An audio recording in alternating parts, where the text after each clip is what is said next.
Bien, agradecemos a Dios. ¿Cómo está usted en esta mañana? Amén. Vamos a entrar a la palabra, ¿le parece? A la meditación de hoy. Padre, esta mañana queremos pedir tu bendición sobre tu palabra. La Escritura dice que tu palabra es como espada de dos filos que penetra hasta partir el alma y discernir los pensamientos y las intenciones del corazón. Así es que esta mañana tu palabra venga a ministrar el corazón de cada uno de nosotros para traer vida, para traer dirección, para traer respuesta, para traer aún, Señor, alerta, precaución, si fuera necesario. Ruego tu ayuda y tu gracia, Señor, para exponer la palabra y juntos como iglesia podamos ser bendecidos por ella. En el nombre de Jesús. Amén. Si usted conoce la Escritura, usted ha escuchado el versículo o la porción de la Escritura que dice: somos más que vencedores. ¿En qué? En Cristo Jesús. Somos más que vencedores en Cristo Jesús. Por lo tanto, si las Escrituras hablan de un vencedor, eso implica que existe ¿qué? ¿Existe qué? Una victoria. Pero si hay una victoria, entonces atrás ¿qué hubo? Una pelea, una batalla. ¿Es correcto? Si la Escritura te dice que tú y yo somos más que vencedores en Cristo Jesús, si usted es de los que toma nota, esa cita está en Romanos 8:37. Si nos dice que somos más que vencedores, entonces implica que hay una batalla. ¿Está usted de acuerdo? Ahora, hay una lucha. Esa lucha la Escritura la muestra desde Génesis hasta Apocalipsis, es decir, a través de toda la Escritura. Mire, Génesis 3:15 dice así: y pondré enemistad entre ti y la mujer, y entre tu simiente y la simiente suya. Esta te herirá en la cabeza, y tú le herirás en el calcañar. Esta declaración Dios la hizo ¿en qué momento? Cuando Adán y Eva fallaron. Y Dios empieza a indagar y dicen: es que la serpiente me engañó. Y Dios empieza a poner orden en las cosas. Entre una de las cosas que dice es esto: pondré enemistad entre ti y la mujer. La mujer es una figura de lo que hoy es la iglesia de Cristo Jesús. Cuando leemos el Nuevo Testamento, la Escritura dice que Jesús ama a su iglesia. Apocalipsis dice que vendrá por su amada. Apocalipsis habla que habrá las bodas del Cordero. ¿Quién es el Cordero? Cristo Jesús, el Cordero inmolado. Entonces, desde Génesis hay una figura que Dios empezó a marcar. Habrá una enemistad entre ti, hablando de aquel que hizo pecar al hombre, o quien lo incitó a pecar. ¿Quién fue? El diablo, Satanás. ¿A través de qué? Sí, es un instrumento llamado serpiente. ¿Estamos de acuerdo? Pero detrás de ello está Satanás. Entonces lo que Dios está diciendo: pondré enemistad entre ti y la mujer. ¿Quién es la mujer? La iglesia. La iglesia, porque la iglesia es la amada de Jesús. Entonces, desde Génesis encontramos que empieza a haber una enemistad. En otras palabras, hay una batalla, hay una guerra. ¿Guerra de qué? ¿Por qué? ¿Para qué?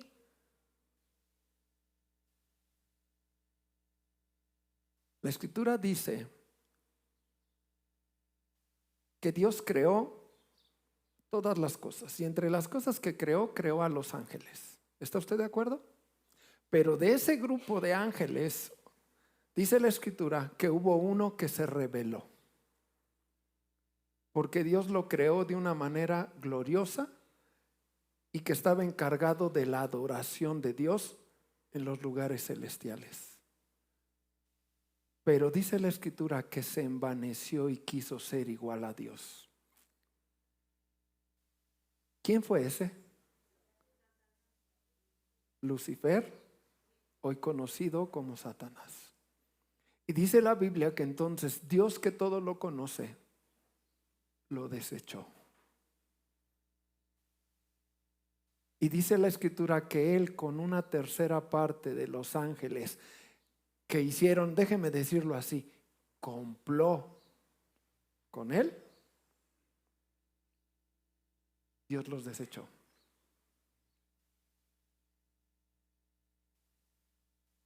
Es por eso que hay una batalla del hombre.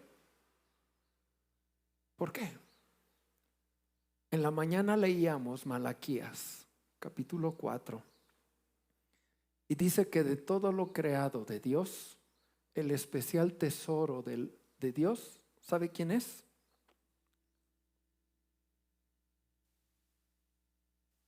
Lo más preciado de Dios es usted. Sus ojos podrán mirar a través de los años de su vida lugares muy imponentes, muy hermosos, muy gloriosos, muy majestuosos. Ejemplo, yo con mi esposa, en la gracia de Dios, tuve la oportunidad de mirar y de ver y de estar ahí en lo que se conoce como las cataratas del Niágara. Tuvimos la oportunidad de ir ahí. Es algo natural que humanamente te sorprende. ¿Sí me explico? Es algo majestuoso. A veces cuando uno mira esas cosas dices, no, es otro mundo, otro nivel. Pero cuando miras y conoces a Dios, dices, de verdad Dios es grandioso, es poderoso. Pues aún eso que a veces puedas mirar, no se compara contigo, porque tú eres lo más especial para Dios. Malaquías 3:17, si es que usted anota, para que no se quede con y serán para mí especial tesoro, ha dicho Jehová de los ejércitos. Malaquías 3:17. ¿Me va entendiendo? ¿Me va comprendiendo? Entonces, es por eso que hay una batalla, porque aquel que fue destituido de la gloria de Dios y que se envaneció y que quiso ser igual a Dios, ahora, ¿qué quiere hacer? Destruir lo más preciado de Dios, que es ¿quién? A veces usted dice, ¿yo qué vela tengo en el entierro que haya un pleito? Porque usted es especial para Dios. El Evangelio de Juan capítulo 10 dice que hay uno que ha venido a robar, a matar y a destruir. Y ese es el diablo. ¿A robar qué? ¿A matar qué? ¿A destruir qué? El especial tesoro de Dios, que es usted. ¿Pero cómo? No olvide esto. Dios le creó. Dice el libro de Eclesiastés que a usted lo creó con eternidad.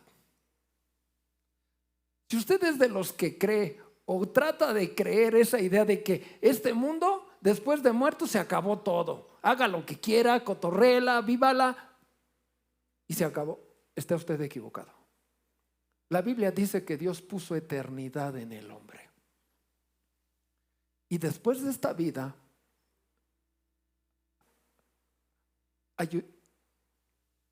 sigues en una eternidad, pero una eternidad para vida o para muerte.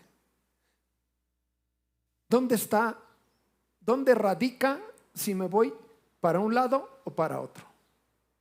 Radica en que en esta vida termines tus días en una armonía y en una relación con el Padre, o termines tus días separado, ignorando a Dios. Ahí está la diferencia. Entonces, ese enemigo lo sabe muy bien. Y él sabe que si una vida termina en este mundo, termina sus días sin haber reconocido a Jesús como su Señor y Salvador, si termina sus días separado de Dios, porque lo que separa al hombre de Dios es el pecado, entonces esa vida va a ir a una eternidad de sufrimiento. Y es ahí donde él levanta la mano y dice: gané. ¿Sí me explico? Y así es con cada vida. Así es que si usted va entendiéndome y comprende que hay una batalla espiritual, hay una guerra, por eso Romanos dice somos más que vencedores, entonces usted tiene que entender que hay una victoria, y hay una victoria que es absoluta. Y ese es el tema de hoy. Hay una victoria absoluta. Victoria absoluta. Déjeme leerle Apocalipsis 12 del 1 al 4 en la traducción del lenguaje actual. Usted la va a ver aquí publicada para que no la lea en su Biblia, porque es con otras palabras más entendibles la que le voy a poner aquí. Dice así Apocalipsis 12 del 1 al 4. Luego vi en el cielo algo muy grande y misterioso. Apareció una mujer envuelta en el sol. Tenía la luna debajo de sus pies y llevaba en la cabeza una corona con 2 estrellas. La mujer estaba embarazada y daba gritos de dolor, pues estaba a punto de tener a su hijo. De pronto vi en el cielo algo también misterioso. Apareció un gran dragón rojo que tenía 7 cabezas, 10 cuernos y una corona en cada cabeza. Ese dragón arrastró con la cola a la tercera parte de las estrellas del cielo y las arrojó a la tierra. Luego se detuvo frente a la mujer para comerse a su hijo tan pronto como naciera.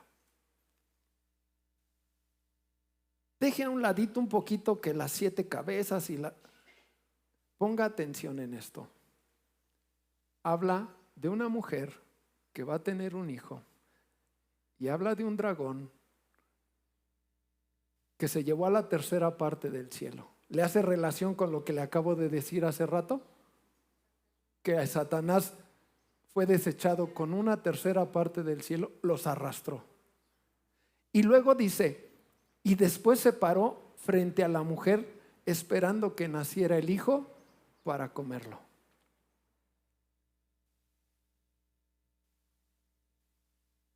La escritura describe al dragón otra vez como Satanás.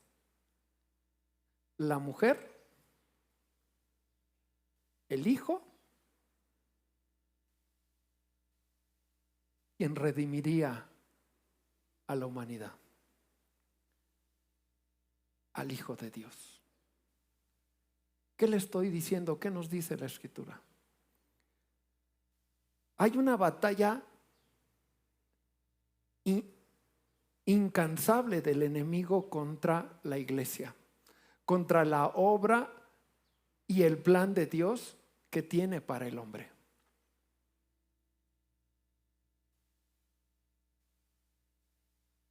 Pero como yo les leí hace un momento, Jesús exhibió públicamente a principados y potestades en la cruz, venciéndolos. Como le leí hace un momento, el Padre le dio un nombre que es sobre todo nombre al Hijo, a Jesucristo. Y ahora Él es dueño de la vida y de la muerte. Jesús dio una victoria absoluta. Una victoria que es incuestionable, es incambiable, es irrevocable, es innegociable, es absoluta. Se ganó.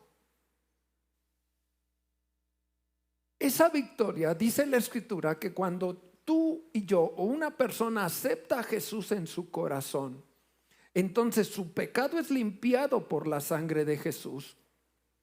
Y esa persona es reconciliada con el Padre. Y ahora esa persona puede empezar a tener una comunión y una relación con el Padre eterno a través de su Hijo amado Jesús. Eso es lo que sucede. Así es que cuando tú has entregado tu corazón a Jesús, tú que estás caminando con Jesús, escucha esto, tú tienes una victoria en Cristo Jesús absoluta, absoluta. No es negociable, no es cuestionable. Eres una persona, como lo dice Romanos, más que vencedor en Cristo Jesús.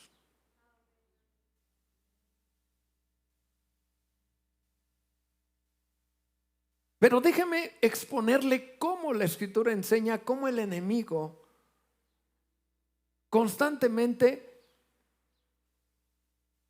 a través del tiempo ha querido destruir la obra de Dios. Y nos vamos a enfocar en Jesús. Apocalipsis 12 dice que quiso venir, se paró enfrente de la mujer para que en cuanto naciera el hijo, devorarlo. Satanás sabía que una iglesia increíble estaba a punto de nacer. Si Jesús nacía y Jesús cumplía el propósito para el cual Él fue enviado por el Padre, nacería la iglesia y venció, y por eso es que existe una iglesia. ¿Quién es la iglesia? Los redimidos por Jesús. Y la iglesia de Jesús se ha extendido y se está extendiendo. ¿Con qué fin? Con que toda vida, todo ser humano encuentre redención, perdón, salvación, reconozca que necesita un perdón, un ayudador, un libertador que se llama Jesús. Entonces, desde los tiempos del Antiguo Testamento, como lo vimos desde Génesis, y en el recorrido del Antiguo Testamento, si usted al estarlo leyendo, usted va a encontrar que de ahí Dios determinó levantar a una iglesia gloriosa, empezando por el nacimiento de un hombre llamado Jesús. Mire, vaya a Isaías capítulo 9, versículos 6 y 7.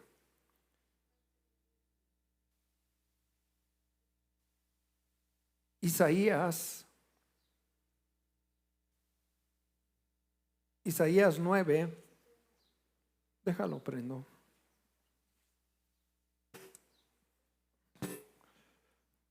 Ok.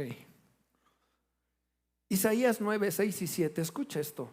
Porque un niño nos es nacido, hijo nos es dado, el principado sobre su hombro, y se llamará su nombre admirable, consejero, Dios fuerte, Padre eterno, príncipe de paz. Lo dilatado de su imperio y la paz no tendrán límite. Sobre el trono de David y sobre su reino, disponiéndolo y confirmándolo en juicio y en justicia desde ahora y para siempre. Y dice: el celo de Jehová de los ejércitos hará esto. La Escritura enseña que desde tiempos atrás, como es lo que escribe el profeta Isaías, Dios empezó a anunciar que iba a levantar, iba a venir alguien que sería libertador.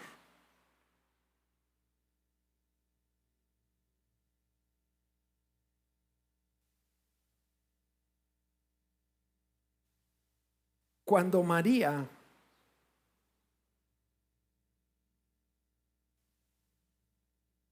le es anunciado que ella va a tener un hijo, y no por un acto natural entre un hombre y una mujer, sino que concebiría por el Espíritu de Dios, el Espíritu Santo, entonces empieza a cumplirse esto que la Escritura dice en Isaías. Entonces el enemigo dijo,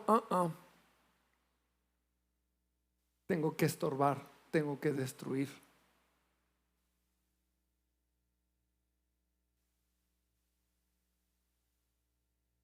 Por lo tanto, Satanás procuró destruir a Cristo Jesús tan pronto naciera. Eso le hace sentido lo que dice Apocalipsis 12, ¿cierto? Se paró enfrente de la mujer y dijo, en cuanto nazca, lo devoro. ¿Por qué no pudo destruir antes de que naciera? Porque él pudo haber intentado dañar físicamente a María. Hay una parte en la Escritura que dice la Escritura que Jesús le dio sanidad, curó a una mujer que estaba encorvada desde más de 18 años o de 13 años, no recuerdo. Y Jesús dijo, esa mujer tenía un espíritu de enfermedad. Lo crea usted o no, hay enfermedades físicas que son producto, sí, de un deterioro natural del cuerpo del ser humano. Pero hay enfermedades físicas que puede tener una persona que son producto de que el enemigo está haciendo estragos en la vida.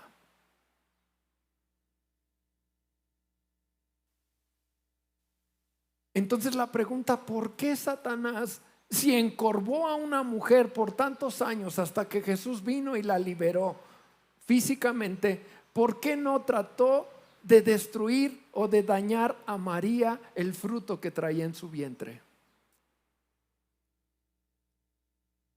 Porque lo que María había concebido era por el Espíritu de Dios. Y la Biblia dice que donde está el Espíritu de Dios hay libertad. Donde está la luz no habitan las tinieblas. Donde está la libertad no habita la esclavitud. Por eso es que él no pudo tocar al Hijo de Dios en el vientre que se estaba concibiendo de María. Pero que dijo, no podré, pero en cuanto nazca,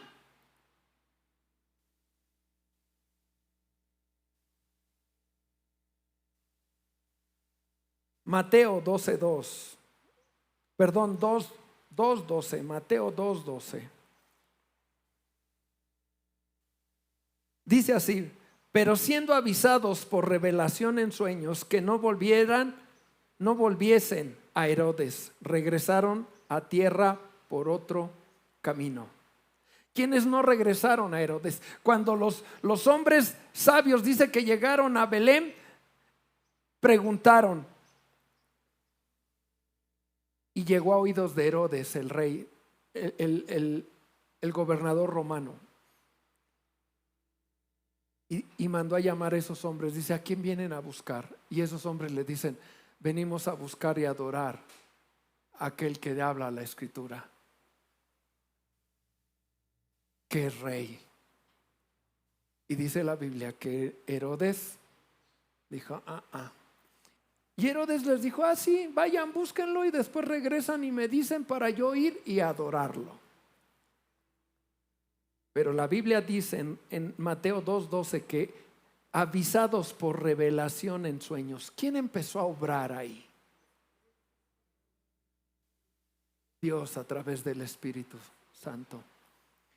Y les dijo a esos hombres, ¿ya vieron al rey? Ok, no regresen con Herodes. Y se fueron. Entonces Herodes, versículo 13, después que partieron ellos, he aquí un ángel del Señor apareció en sueños a José. ¿Quién es José? El esposo de María. Y le dijo: levántate y toma al niño y a su madre y huye a Egipto y permanece allá hasta que yo te diga, porque acontecerá que Herodes buscará al niño. ¿Para qué?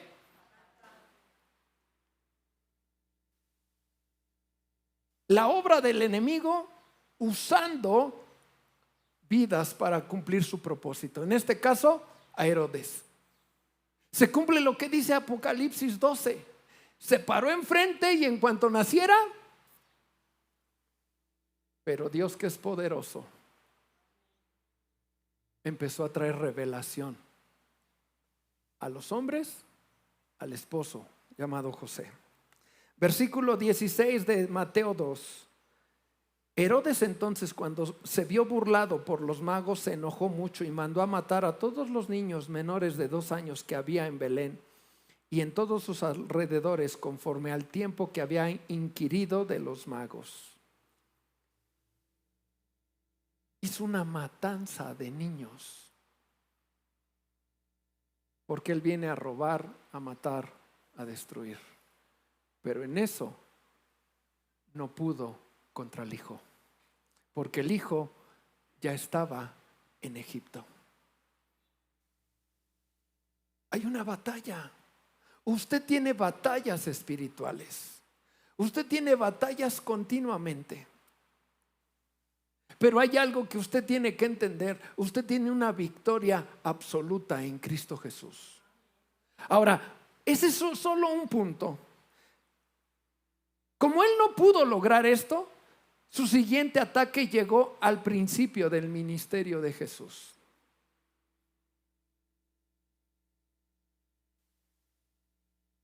Él tuvo que esperar 30 años para volver a querer contraatacar a Jesús y destruirlo.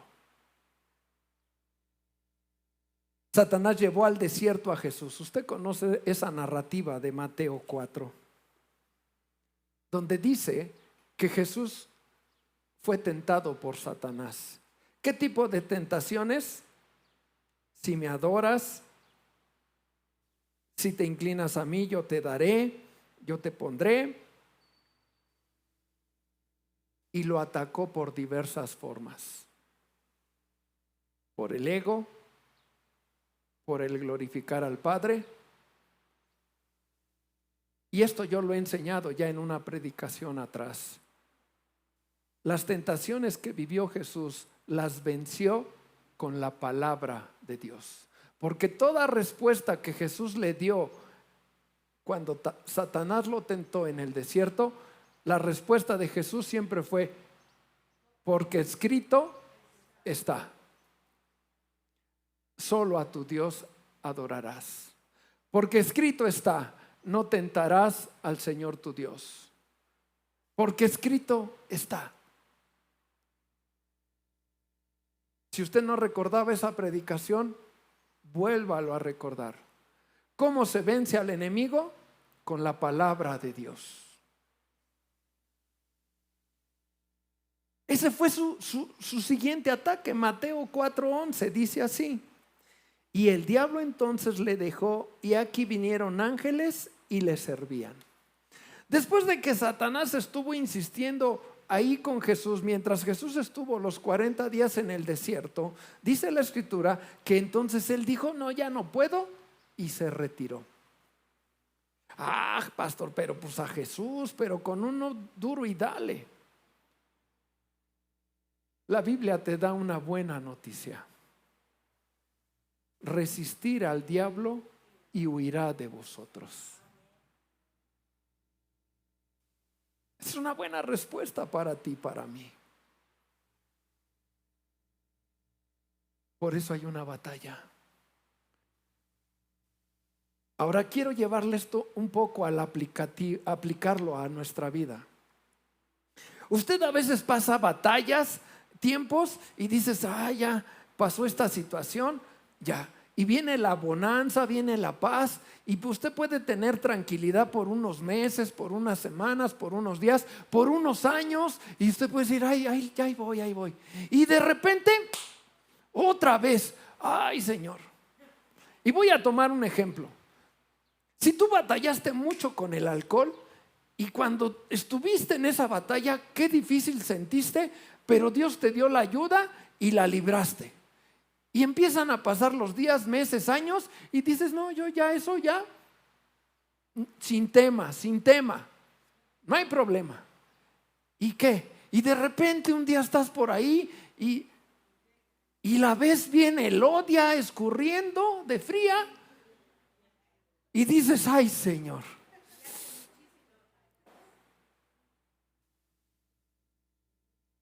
Y lo primero que metes en tu cabeza, Señor, pero si eso yo ya lo había pasado. Pues sí, ya lo habías pasado. Pero así como Satanás esperó un tiempecito, o no un tiempecito, unos años, Él regresó. Él regresó. Le he dicho a usted en algún momento de una palabra, de un libro que leí que me encantó. Habla de la sexualidad en la vida del hombre. Y una de las cosas que dice ese libro, dice, el enemigo no tiene prisa.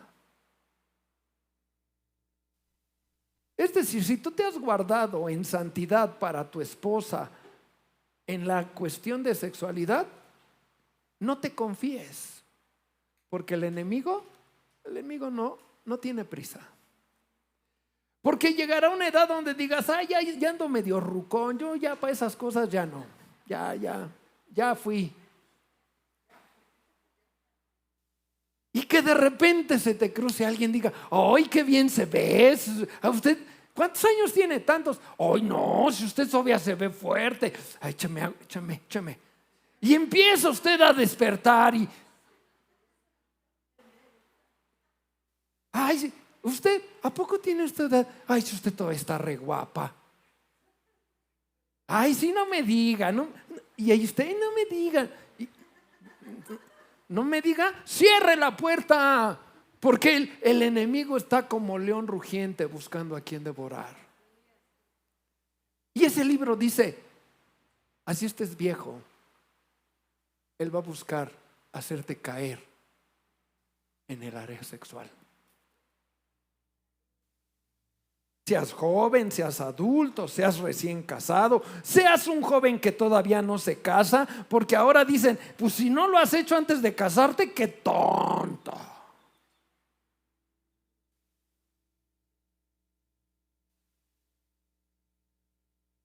Pues la palabra enseña otra cosa. La palabra dice que Dios hizo hermoso a su tiempo todas las cosas. Hermoso a su tiempo todas las cosas. Déjame decirte esto, joven, si tú estás aquí esta mañana, la sexualidad la creó Dios. La sexualidad es algo, y te lo digo por experiencia porque soy hombre casado y lo digo con todo respeto, la sexualidad es algo tan precioso y tan deleitoso cuando lo haces en el tiempo y con la persona que elegiste en tu vida. Dentro del matrimonio es algo que vas a disfrutar tremendamente. Pero si tú te adelantas y dices, no, pues es que se quema uno, ya estoy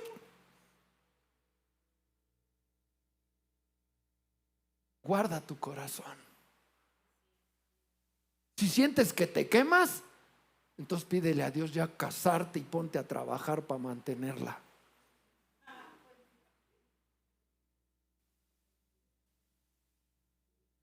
Pero Dios dice que todo lo hizo hermoso a su tiempo. Mujer, varón, que ya estás casado, no permitas que esa área sea un asunto rutinario, porque por eso viene la infidelidad. Sé sabio, construye y cuida esa área, que siempre sea algo deleitoso y bueno para los dos.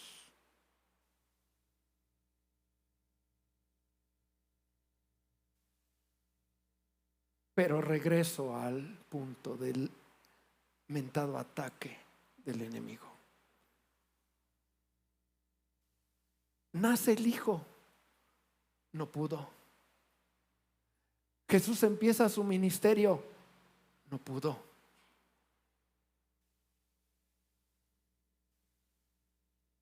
El diablo intentaría una vez más devorar a Jesús. ¿En qué momento? Esta vez movilizó todas sus fuerzas para intentar matar a Jesús mediante la crucifixión y echarlo en la tumba y decir: ¿ya muerto? ¿Usted ha oído esa frase que muerto el perro? Se acabó la rabia. Pues yo creo que ese pensó igual. Digo, ya matando a Jesús, hago lo que quiero aquí en la tierra con los hombres.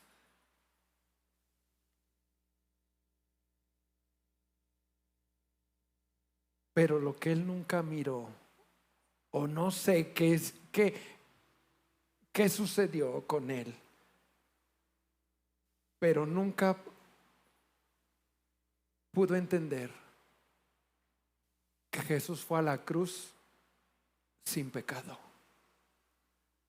Esa es la diferencia. ¿Por qué Jesús es el Salvador del mundo? Porque fue un hombre que fue llevado a la cruz sin pecado. El que iba a la cruz era porque era condenado por un delito. Pero dice la Biblia que él fue llevado a la cruz sin pecado. Y por cuanto llegó a la cruz sin pecado, la Escritura dice que el Padre lo levantó y le dio un nombre que es sobre todo nombre. Ahí es cuando el enemigo se dio cuenta que una vez más no pudo destruir al Hijo. Y entonces, al resucitar Jesús y al hacerse evidente a sus discípulos, porque la Escritura marca varios eventos donde Él estuvo presente después de resucitar con los suyos.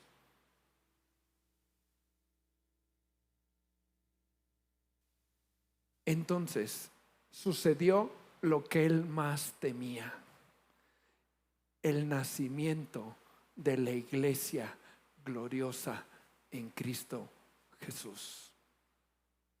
Han pasado más de 2000 años y la iglesia de Jesús sigue caminando y sigue extendiéndose y sigue salvando vidas para darles una eternidad con aquel que dijo: voy pues a preparar lugar para que donde yo esté, tú también estés.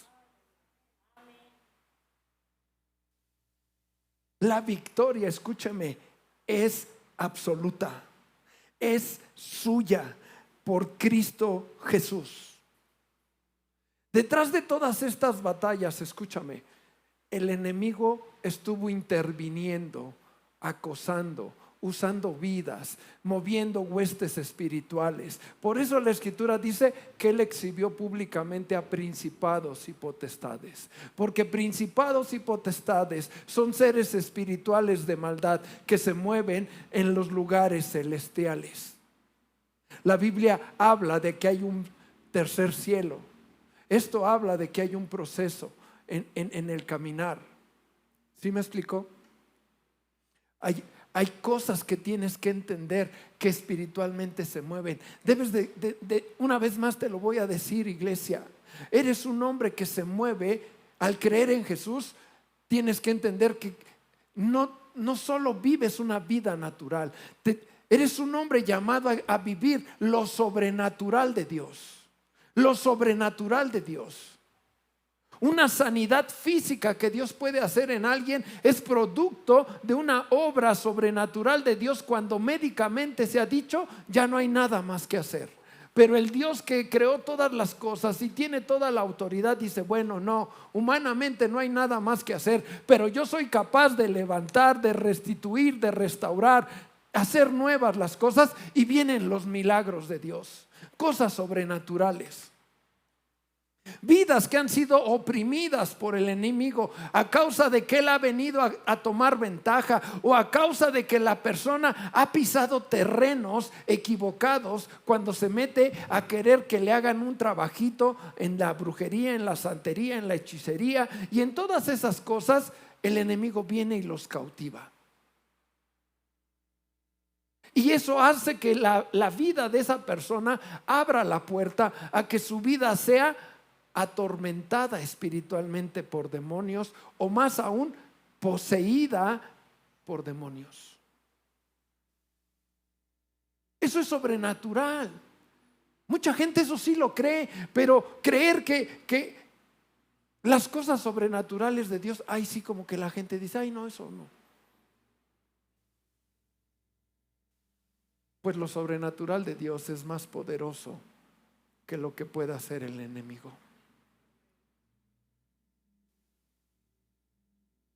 Finalmente, usted conoce el resto de la historia.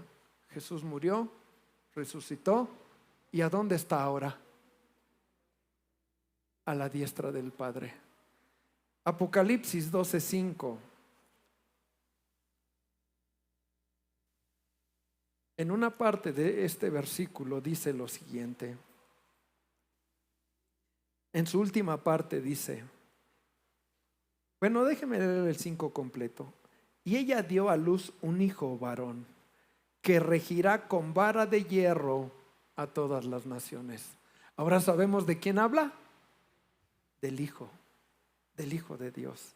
Y su Hijo fue arrebatado para Dios, para su trono. Hubo una batalla acérrima del enemigo desde que Jesús venía a cumplir su propósito para bendición de nosotros.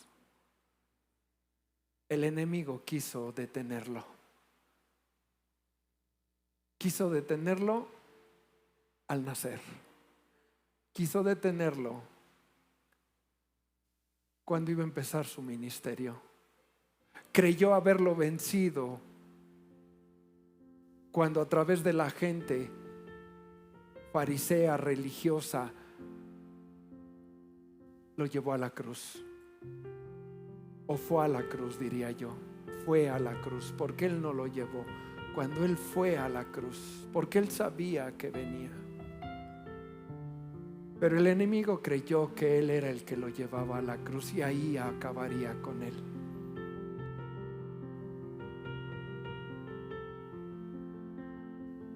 Pero el Padre tenía algo glorioso. Algo glorioso para ti y para mí. Algo para todo aquel que cree en su nombre. Algo mucho más allá de lo que te puedes imaginar. Y no pudo con él. Y hoy él está sentado a la diestra del Padre. Y hoy en su nombre dice la Escritura que su nombre es sobre todo nombre, y toda rodilla se ha de doblar y de confesar que él es el Rey. Discúlpame si tú no has creído y a veces estas cosas te parecen locura, pues déjame decirte, la Biblia lo ha dicho. Para unos el evangelio es locura, pero para los que creen es salvación. Y si tú has creído en Jesús, para ti es salvación. Y si tú que crees que es locura, escúchame esto, es mejor que le pidas a Dios que abra tu entendimiento y puedas entender esto, porque el destino que nos espera es con Él o sin Él. Y la Biblia es muy explícita cómo será el vivir de aquel que termine sus días sin Cristo Jesús. Habrá un lloro y un crujir de dientes por el dolor. Y dice que ese dolor no terminará. ¿Usted ha crujido sus dientes de dolor? Yo no lo sé. Yo sí, una vez ya lo hice cuando me rompí un hueso.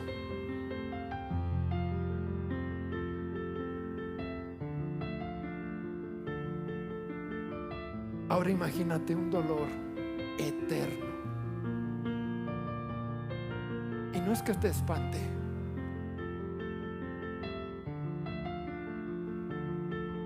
sino que Dios quiere alertar tu corazón para darte vida. Y tú que estás caminando en Cristo Jesús, si estás enfrentando batallas Y dices, pastor, pues ya no puedo, me llueve de un lado y todavía no salgo de ese y me llueve de este otro y ya no.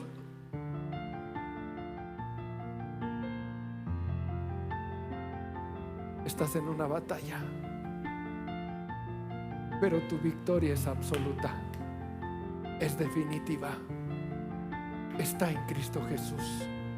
Refúgiate, búscale, camina, aférrate a sus promesas, porque Él te ha hecho más que vencedor en Cristo Jesús. La Biblia dice que Jesús es heredero de las cosas del Padre y tú eres coheredero con Cristo Jesús. ¿Qué es coheredero? Mira, ella se ganó. No se ganó, ella le llegó una herencia. Y yo digo, aleluya. Imagínate que ellas le digan, usted es dueña de una herencia de tal familiar, y ella diga, aleluya. Y yo, ¿sabe qué diría? Yo soy coheredero. ¿Sí me explicó? Porque estamos ligados. Tú estás ligado con Cristo Jesús. Y si Jesús es heredero de todo lo del Padre, eres coheredero con Él. Así es que sigue luchando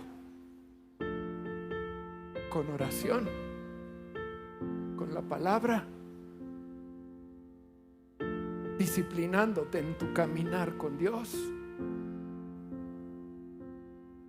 esforzándote a buscar a Dios cuando sientes estar cansado, cuando estás desanimado, cuando hay días donde dices no tengo ganas ni de ir a la iglesia. Ahorita que ni me hable el pastor porque lo mando por allá.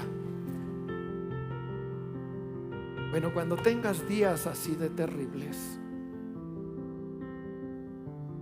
aún así, recuerda, tu victoria es absoluta, no es cuestionable. Y que si tú sigues caminando, un día, escúchame esto, un día, como dice la palabra, le mirarás cara a cara, esperando que Él te diga, buen siervo fiel, entra en el gozo de tu Señor.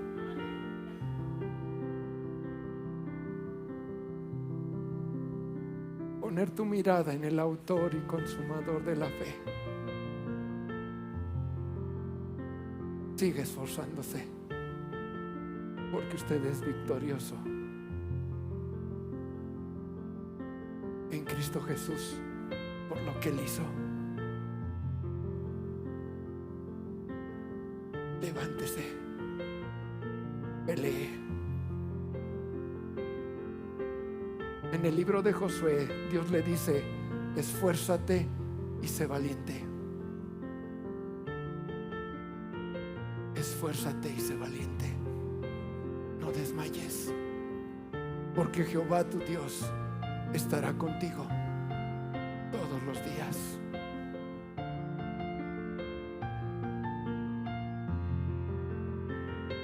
Padre, esta mañana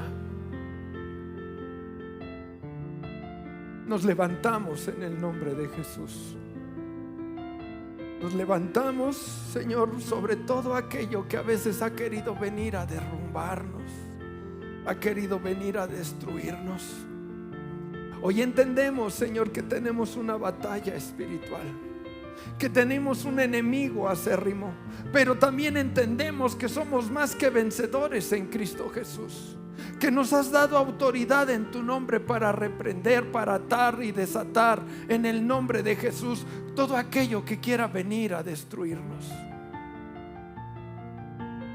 Tú has dado autoridad a tu iglesia. Tú has revestido de poder, Señor, a tu iglesia. Así es que en el nombre de Jesús, Señor, esta palabra sea sellada en el corazón de tu iglesia y se levante para avanzar y tome el carácter y tome la autoridad que le has dado en Cristo Jesús a través de usar la palabra, a través de creer las promesas, a través de caminar como un hombre, una mujer de fe, creyendo que el Dios que le dice hazlo así, Él sabe lo que está haciendo, aun cuando mis ojos y mi entendimiento como ser humano no lo pueda comprender. Declaramos que como iglesia seguimos avanzando. Somos tu iglesia. Tú nos has comprado con tu sangre. Tú nos has redimido con tu sangre. Somos hijos. Somos coherederos en Cristo Jesús. Nuestra victoria es absoluta en el nombre de Jesús. En el nombre de Jesús.